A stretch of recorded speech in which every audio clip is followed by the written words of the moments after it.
Saat gencatan senjata diperpanjang, asap terlihat mengepul di Gaza, namun tidak jelas dari mana sumber asap tersebut.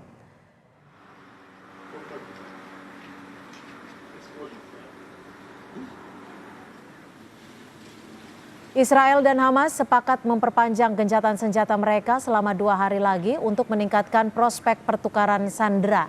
Diketahui 11 perempuan dan anak-anak Israel yang dibebaskan oleh Hamas memasuki Israel setelah lebih dari 7 minggu ditawan di Gaza dalam pertukaran keempat berdasarkan gencatan senjata 4 hari. 33 tahanan Palestina yang dibebaskan oleh Israel telah tiba di Yerusalem Timur dan kota Ramallah di tepi barat. Kesepakatan gencatan senjata tambahan 2 hari yang diumumkan oleh Qatar meningkatkan harapan untuk perpanjangan lebih lanjut yang juga memungkinkan lebih banyak bantuan ke Gaza.